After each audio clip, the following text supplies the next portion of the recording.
Assalamualaikum warahmatullahi wabarakatuh. Perkenalkan, nama saya adalah Jingga Aquila dengan NPM 2359201095 dari kelas 5D. Di sini saya akan membuat video tentang EDA atau Exploratory Data Analysis atau analisis data eksploratif. Ini adalah proses menganalisis, memvisualisasikan dan memahami data sebelum melakukan modeling atau analisis lebih lanjut dan mencari prediksi penyakit diabetes pada individu baik KNN.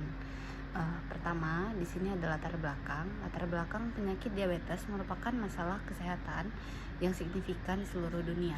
Diabetes terjadi ketika tubuh tidak memproduksi atau menggunakan insulin secara efektif yang mengakibatkan peningkatan kadar glukosa dalam darah.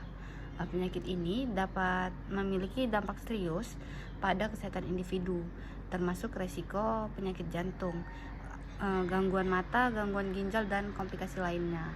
Untuk mengidentifikasi dan mendiagnosa penyakit diabetes, para ahli kesehatan dan peneliti telah mengembangkan berbagai metode dan algoritma. Salah satu metode yang umum digunakan adalah metode Kaplan-Meier atau yang disebut KNN. Metode ini adalah salah satu algoritma klasifikasi yang sederhana namun efektif dan dalam memprediksi kelas atau label berdasarkan fitur-fitur yang diberikan. Nah, apa sih diabetes itu? Diabetes itu adalah penyakit yang terjadi ketika glukosa darah Anda, juga disebut gula darah, terlalu tinggi. Jadi glukosa darah adalah sumber energi utama Anda dan berasal dari makanan yang Anda makan, seperti insulin. Hormon yang dibuat oleh pankreas membantu glukosa dari makanan masuk ke sel Anda untuk digunakan sebagai energi. Terkadang tubuh Anda tidak menghasilkan cukup atau apapun insulin atau tidak menggunakan insulin dengan baik. Glukosa kemudian berada dalam darah Anda dan tidak mencapai sel Anda. Di sini pada codingan pertama ini from mlx10.plot import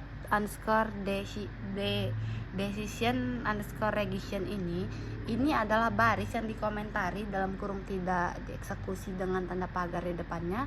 Jika baris ini mengimpor fungsi plot decision regression ini dari library mlx10.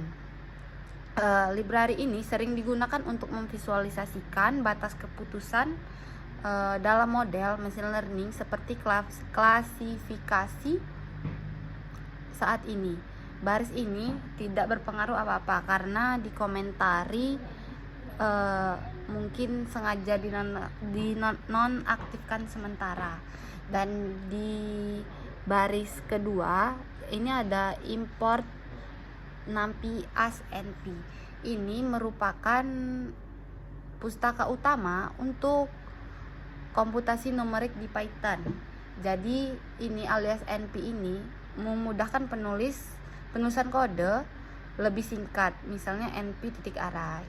Nah, yang kedua ini import pandas as pd. Ini digunakan untuk memanipulasi dan menganalisis data seperti membaca file CSV. Nah, yang ketiga ini merupakan alat utama untuk membuat plot atau visualisasi grafik di Python. Nah, yang keempat ini ada Seaborn as CNS.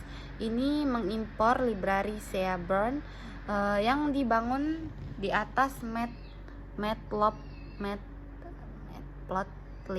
Nah, itu untuk membangun visual yang lebih menarik dan statistik. Nah, di sini ada mengimpor kumpulan data. Di sini PD ini fungsi dari library pandas untuk membaca file berformat CSV seperti input garing diabetes strip database garing diabetes.csv. ini merupakan lokasi file CSV yang akan dibaca. Terus jika kodenya mencari file diabetes CSV ini itu merupakan variabel tempat menyimpan dataset setelah dibaca.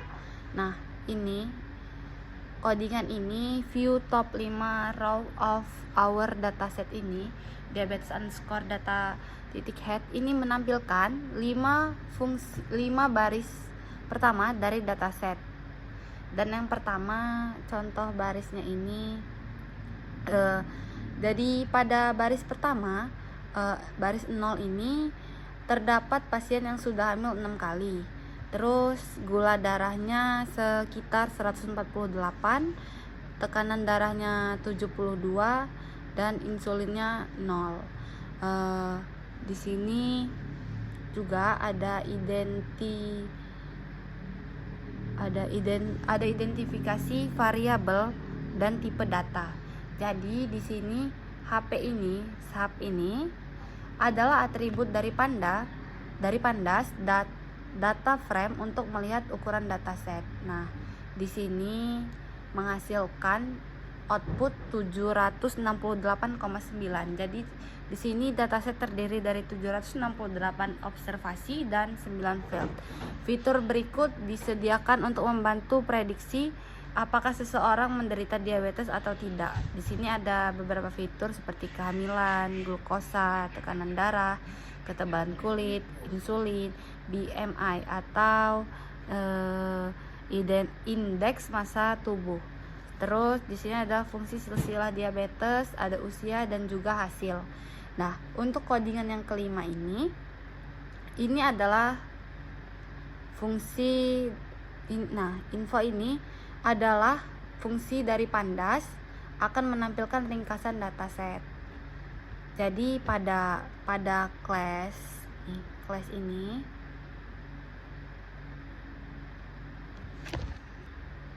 jadi pada class Pandas core data frame ini adalah dataset ini bertipe Pandas mirip pada tabel Excel. Kemudian ada range index 768 and trace 0 to 767. Ini adalah indeks dari 0 sampai 767 sampai baris pasien pertama. Nah, codingan yang keenam ini fungsinya adalah menampilkan statistik deskriptif dari setiap kolom dalam dataset. Lalu T ini membuat tampilan tabelnya diputar supaya lebih rapih. Dalam kurung baris jadi kolom jadi baris. Nah, jadi pada output yang dihasilkan pada codingan ke-6 ini rata-ratanya adalah pasien pernah hamil 3-4 kali, maksimal sampai 17 kali. Ada juga pasien dengan 0 kehamilan, karena dataset ini mencakup semua, bukan hanya wanita. Lalu di sini ada perawat nilai hilang. Perawatan nilai hilang atau data yang hilang dalam kumpulan data dapat mengurangi kekuatan atau kecocokan suatu model atau dapat menyebabkan model menjadi bias karena kita belum menganalisis perilaku dan hubungan dengan variabel lain dengan benar. Terus ini dapat menyebabkan prediksi dan klasifikasi yang salah. Dengan menganalisis rincian dataset di atas, ditemukan bahwa beberapa fitur memiliki nilai 0 dan variabel kehamilan memiliki maksimum sampai dengan 17 yang tampak tidak mungkin. Nah, variabel di bawah ini memiliki nilai 0 yang tidak valid seperti glukosa, tekanan darah, ketebalan kulit dan insulin serta IMT. Terus di codingan ketujuh ini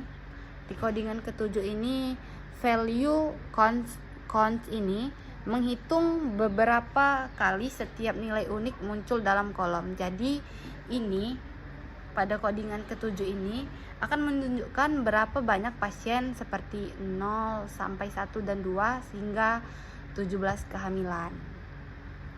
Nah, pada outputnya yang pertama ini kehamilan terjadi sebanyak 135 kali, dan 0 ini nih, 0 ini menghasilkan kehamilan yang cukup tinggi juga, yaitu 111. Pasien biasanya wanita ini juga belum pernah hamil. Dan yang kedua sampai ke-6 jumlah masih cukup banyak, artinya mayoritas pasien berada dalam rentan ini. 7 sampai 10 ini mulai jarang angkanya menurun, serta 11 sampai 17 masing-masing hanya segelintir orang. Di codingan ke-8 ini Vic access sama dengan PLT titik subplots ini adalah baris untuk maksudnya membuat kanvas berisi 1 sampai 2 baris kolom jika ada 2 grafik sejajar kiri dan kanan berukuran 8 kali 6 inci.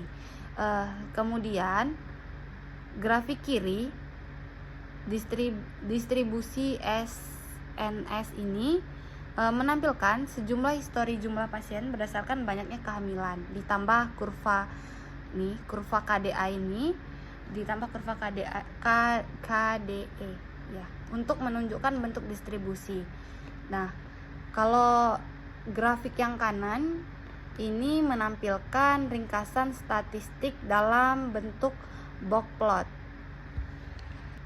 Nah, di codingan yang ke-9 ini, di sini kita mengganti semua nilai 0 di kolom medis seperti glukos, blood pressure, skin tint, insulin, dan BMI dengan none. Hal ini karena 0 pada data medis. Nah, ini 0 pada data medis artinya pasien tidak hidup. Jika nilai 0 kita anggap sebagai data yang hilang supaya bisa diproses lebih lanjut dengan metode penanganan value yang missing value. Nah, yang ke-10 ini ada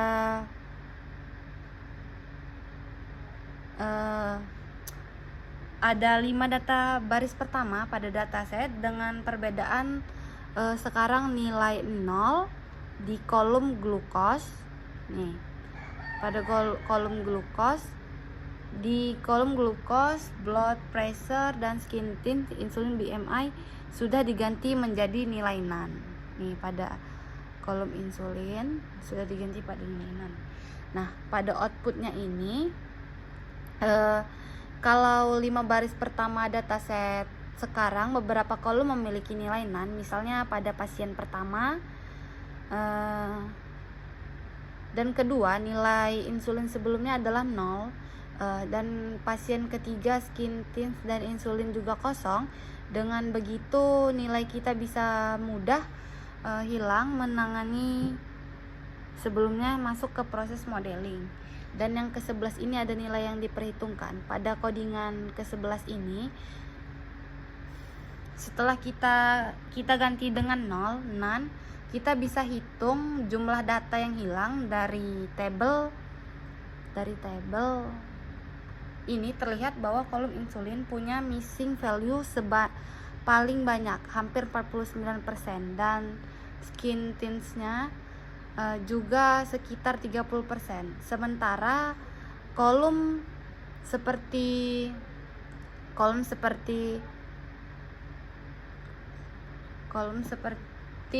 pregnancy age, outcome, dan diabetes lengkap tanpa missing value. Informasi ini penting supaya kita bisa menentukan strategi apakah mengisi data kosong dengan imputasi atau menghapus sebagian data. Nah, ini adalah outputnya. Dari tabel terlihat bahwa kolom missing value paling besar adalah insulin. Nah, insulin ini hampir 49%. Lalu skin tintsnya ini sekitar 30%, sedangkan kolom lain seperti blood, BMI, dan glukos hanya sedikit data yang hilang. Untuk kolom pregnancy, diabetes dan outcome tidak ada data yang hilang sama sekali. Artinya di kolom ini nanti kita perlu perhatikan khusus untuk mengisi atau menangani data pada insulin dan skin tint agar analisis kita lebih akurat. Nah, di codingan yang ke-12 ini, kode ini membuat diagram batang yang memperlihatkan presentasi data yang hilang pada tiap fitur. Kita putar label di sumbu X agar terbaca dengan jelas. Dari grafik terlihat bahwa fitur insulin memiliki missing value paling besar, hampir 49%. Kemudian skin tintsnya sekitar 30%. Sementara itu fitur lain jumlah missing value-nya sangat kecil. Nah, pada data ini insulin ini sekitar 48,7% dari total nilai yang hilang. Skin tintsnya memiliki 227 nilai yang hanya 29,6% dari total nilai yang hilang. Untuk blood pressure-nya memiliki 30 nilai yang hilang, yang hanya 4,6% dari total nilai yang hilang. BMI-nya hanya memiliki 11 nilai yang hilang yang hanya 1,4% dari total yang hilang. Nah, di sini memahami distribusi data, proporsi data nilai missing seperti sangat tinggi, dan bidang ini tampaknya sangat penting untuk mengetahui apakah seseorang menderita diabetes atau tidak. Jadi di codingan ke-13 ini diabetes data core ini untuk mengetahui codingan ini untuk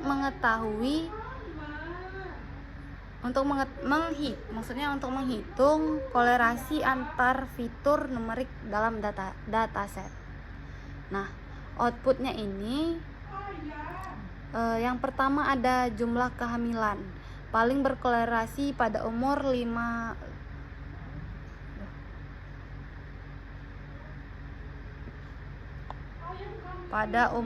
54, sedangkan kolerasi dari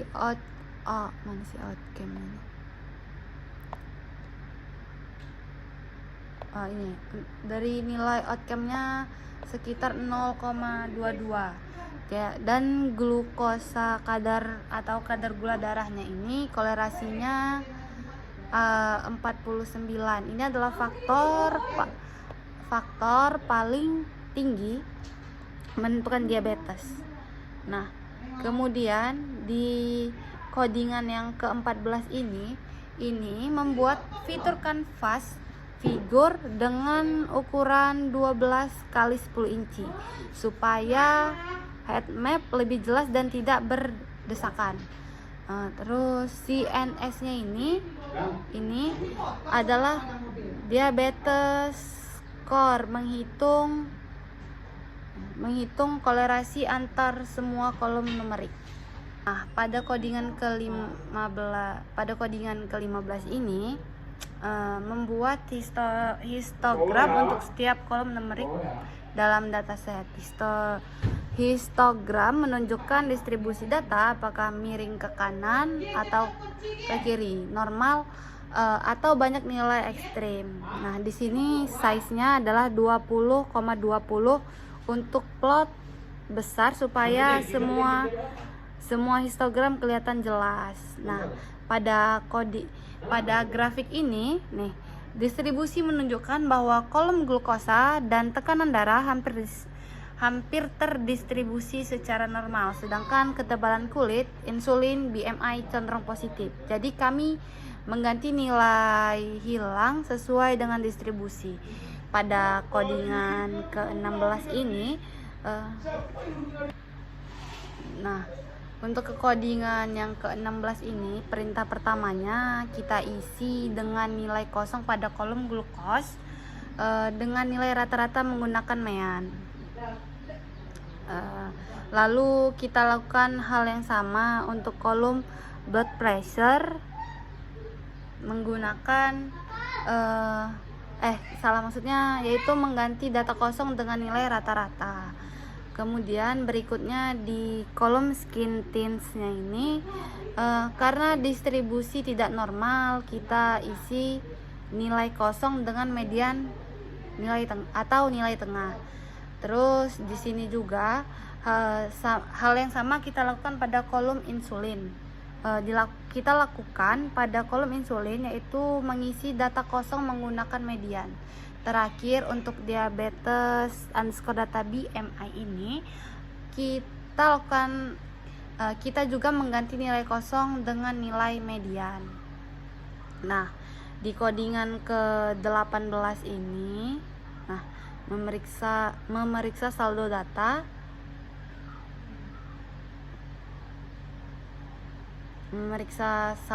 ini. Nah, pada baris pertama ini membuat kanvas gambar dengan ukuran 12 x 6 inci. Nah, lalu pada baris kedua ini membuat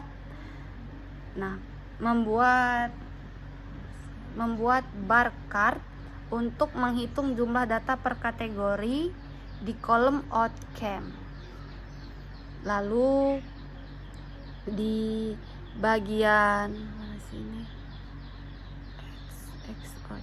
X outcome ini menampilkan sumbu X berdasarkan nilai kolom outcome. Lalu di sini di tulisan palet ini memberikan warna yang cerah pada grafik. Lalu di baris ketiga ini menampilkan atau memberi judul grafik. Sebenarnya lebih tepat kalau judulnya diganti jadi distribute outcome diabetes, biar sesuai dengan konteks datanya. Nah, untuk diagram ini sebanyak 768 wanita terdaftar dalam database 268, sekitar 35% menderita diabetes, sedangkan 500 wanita sekitar 65% tidak. Grafik di atas menunjukkan bahwa data set bias terhadap pasien non diabetes, jumlahnya non penderita diabetes hampir 2 kali lipat jumlah pasien diabetes. Nah, untuk yang codingan yang ke-19 ini membuat untuk semua kombinasi fitur numerik di database. Setiap baris kolom menampilkan satu variabel.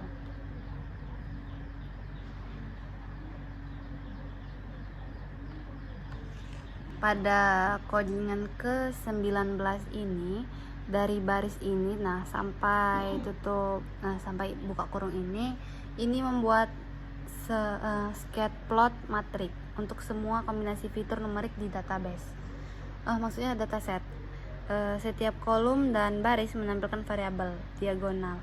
Nah, lalu untuk yang outcome, W outcome ini warna titik di scatter plot dibedakan berdasarkan outcome, seperti 0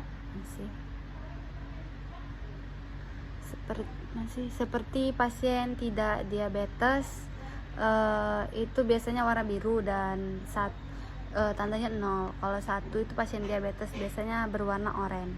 Nah, kalau biru ini adalah pasien yang tidak diabetes. Kalau yang oranye seperti ini itu pasien diabetes. Kemudian plot pasangan dibangun di antara dua gambar di atas, histogram dan plot pecar. Histogram pada diagonal memungkinkan kita untuk melihat distribusi satu variabel, sementara plot pecar pada segitiga di atas dan bawah menunjukkan hubungan atau ketidakadaan antara dua variabel. Nah, di codingan ke-20 ini pada baris pertama ini mengatur ukuran canvas plot jadi 12,8 inci supaya grafik lebih jelas. Ini nih SNS titik box plot ini biasanya berisi sumbu X, jumlah kehamilan, dan yaitu sumbu BMI-nya. Nih, BMI-nya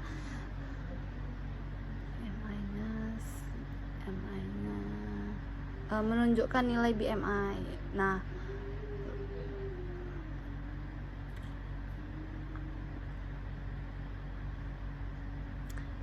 ini pada gambar ini sumbu X itu BMI. Nah, ini sumbu X-nya. Ini menunjukkan nilai body mass index pasien. Kemudian di codingan ke-21 ini secara umum box berwarna oranye ini cenderung diabetes. Nah, pada codingan ke-21 ini secara umum box yang berwarna oranye itu cenderung lebih itu maksudnya yang oranye ini adalah box yang diabetes, cenderung lebih tinggi dari yang biru. Bisa kita lihat juga di sini BMI atau jumlah kehamilan berhubungan dengan resiko diabetes. Pasien dengan lebih banyak kehamilan dan BMI lebih tinggi cenderung lebih sering masuk ke kategori diabetes. Nah, pada codingan ke-22 ini secara umum box berwarna oranye itu cenderung lebih tinggi dari biru atau diabetes. Artinya pasien BMI lebih tinggi memiliki kemungkinan lebih besar menderita diabetes. Outliernya titik di luar box plot menunjukkan bahwa ada pasien dengan BMI ekstrim sangat tinggi atau rendah dan pada jumlah kehamilan tertentu. Tren kehamilan pada 0 sampai dengan 5 ini BMI cukup beragam. Nah, untuk grafik ini mengejutkan bahwa median BMI tidak banyak berubah karena jumlah kehamilan meningkat. Saya berharap ada hubungan positif yang kuat antara jumlah kehamilan dan BMI. Mereka yang dites positif diabetes memiliki BMI yang lebih tinggi dari mereka yang tidak. Namun bukan perbedaan yang lebih besar antara median. Lalu di sini pada codingan ke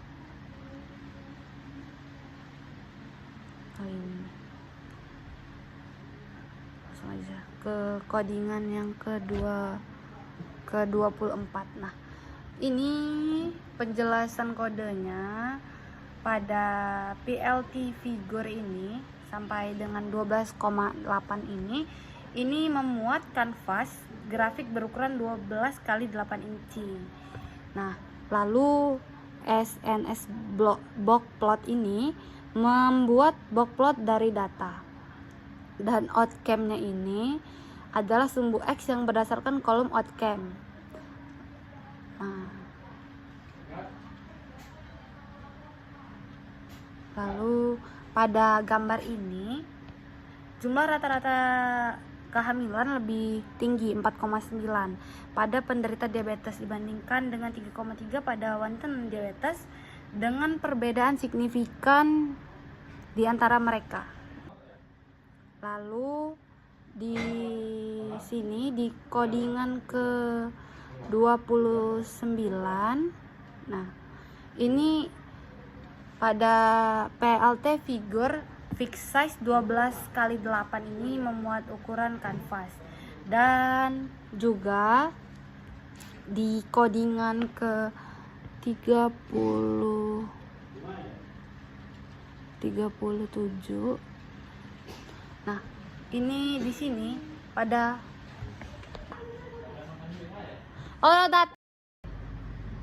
Lalu pertama kita jalankan perulangan dari K1 sampai 40.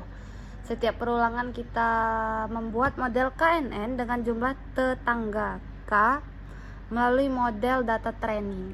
Nah, untuk grafik codingan ke-47 ini merupakan grafik berhubungan antara nilai K dengan error rate pada model KNN. Pada sumbu X atau nilai K, nah ini nilai K ini itu terdapat maksudnya K ini nilainya 1 sampai 30 sampai 40. Dan di sumbu Y ini atau error ini terdapat persentase kesalahan prediksi.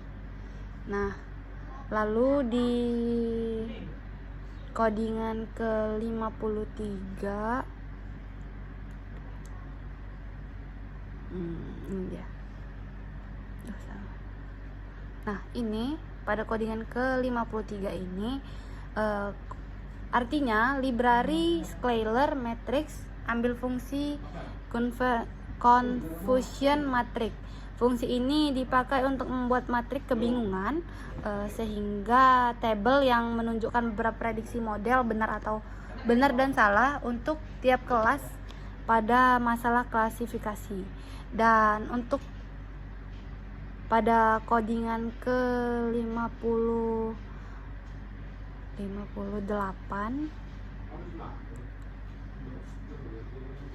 nah 58 ini kode ini menyiapkan data untuk menggambarkan ROC kurva yang berguna untuk mengevaluasi kemampuan model membedakan antara kelas positif dan negatif. Dan untuk codingan ke-59 ini kode ini digunakan untuk menggunakan ROC kurva model KNN. Nah, pada grafik di bawah ini, grafik ini menunjukkan bahwa ada dua sumbu, yaitu RPR dengan TPR. Kalau VPR ini false positive rate atau kesalahannya positif. Nah, sedangkan yang TPR ini tingkat benar positif atau recall sensitif.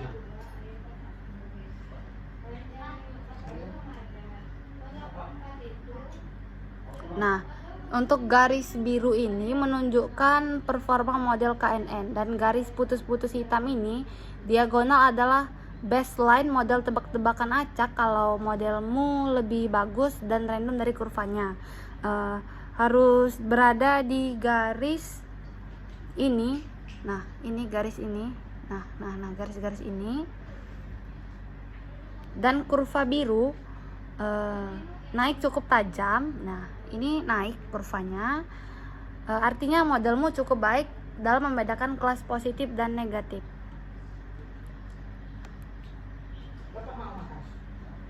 Lalu di codingan ke-60 ini, kode ini digunakan untuk menilai kualitas keseluruhan model klasifikasi dengan satu angka AUC yang lebih informatif daripada akurasi ketika kelas kita tidak seimbang. Nah, jadi kesimpulannya secara keseluruhan tampak ada semacam hubungan antara BMI, jumlah kehamilan, fungsi silsilah, dan hasil tes diabetes mengejutkan bahwa median BMI tidak banyak berubah karena jumlah kehamilan meningkat. Saya harap ada hubungan positif yang kuat antara jumlah kehamilan dan BMI. Mereka yang dites positif diabetes memiliki BMI lebih tinggi daripada mereka yang tidak. Namun saya memperkirakan perbedaan lebih besar antara median.